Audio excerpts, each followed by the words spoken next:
I thought my girlfriend was a female, but I feel fooled now. We met when we were both 18, and from the moment we started talking, I felt something special. I was so happy. Finally, someone seemed to love me. Her family didn't like her much at the time, and I didn't really understand why. She wouldn't explain it and just told me not to worry about it. But when I met them, they liked me. I felt proud, like I had helped her reconnect with them. Everything seemed perfect until 2 days ago. She came to me looking nervous and said she had something important to tell me. That's when everything changed. She told me she's actually a trans man and has known for a long time. I didn't freak out. I tried to be kind and understanding, but then he told me something that completely broke me. He said he wasn't attracted to men. He told me the only reason he dated me was because his parents were angry and I was a way to prove he was normal again. And to top it off, he had a girlfriend. I sat there, stunned, heart crushed. Then he asked if he could stay with me a little longer until he had the money to move out. That's when I snapped. I screamed until I collapsed on the floor, sobbing like a child. How could he do this to me? 4 years, just to be a mask? Eventually, I stopped crying, and when I looked up, he was gone. But the pain was still there, boiling. At least I gave my 100%, and I have no regret. When did you realize a friend was faking it the whole time? My friend Olivia was the sickest healthy person I'd ever met. Every month she had a new mysterious illness. Migraines, chronic fatigue, fibromyalgia, gluten sensitivity, rare allergies. Some weeks she was photosensitive, the next week she could handle a strobe-lit dance floor just fine. She had a rotating list of symptoms and no diagnosis ever stuck. We believed her, for years.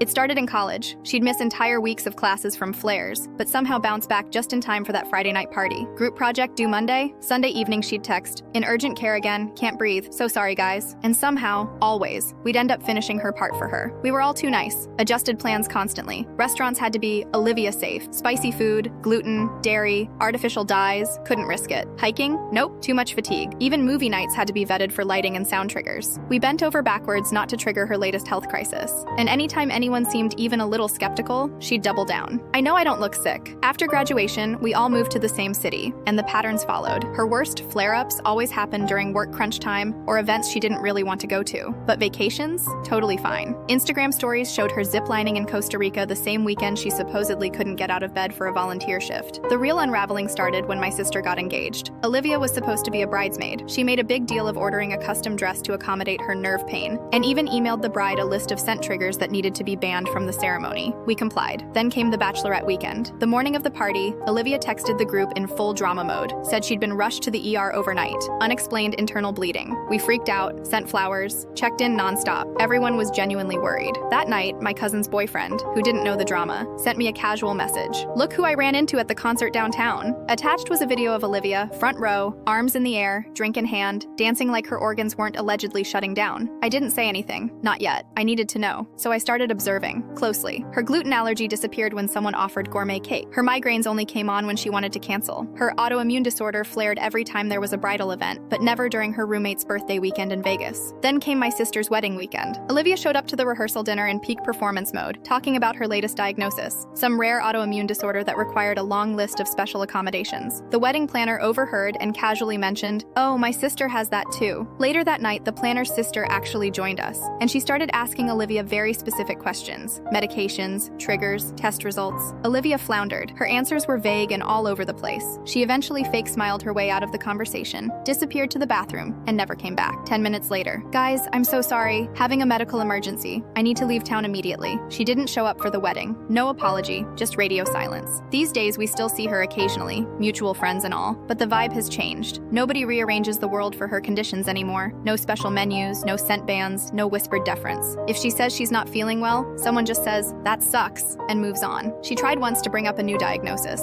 Nobody bit. Turns out when someone cries wolf for 5 years, even the nicest people stop checking for wolves. My mom killed my daughter. Our 2-year-old daughter drowned in my mother's pool. My mom had left her alone for just 2 minutes, which we know because it was all caught on the security cameras. A fire alarm went off inside the house, so my mom rushed in to check if there was a fire. Thankfully, there wasn't, but when she got back outside, she found our daughter in the pool. Our daughter had crawled in while my mom was inside. My mom tried very hard to save her by doing CPR, but she couldn't. It also took 30 minutes for the emergency team to arrive because my mom lives far out in the country. My wife and I were heartbroken, and it's been a long, slow journey to heal. We recently started going to grief therapy to help us cope. During one session, my wife said that it might help her if I stopped talking to my mom. I told her I couldn't do that because I don't think my mom should be blamed for what happened. Last night, things got worse. My wife saw me shopping for a birthday gift for my mom and asked me again to cut her off. I explained why I couldn't do that, but I understand how much pain she's in. She told me she would divorce me if I kept talking to my mom. My sister blamed me for her disabled baby. My stepsister had a baby recently, but no one really cares about him since he has some special needs. Last week, I also had my first child, and I found it really interesting that when we were discharged, the hospital sent us home with a baby box. It was a cute little box that came with a bed and a mattress, along with some baby clothes and other essentials, so I made a post on Instagram showing it off. Later, my stepmom messaged me and told me I should take down the post. She said I was wrong for showing it off. She pointed out that her daughter, my stepsister, has been very upset after seeing my post. My stepsister did reach out, but her response was something like, "Wow, I had my son, and all the hospital sent me was some maxi pads and a bill," and she got upset. I didn't take down the post because I want to highlight the work all the charity was doing, especially for women in my area who may not be aware of the baby boxes and could really use it. She said it's unfair she has to struggle with a special needs baby, while the other moms can talk about how being a new mom is awesome.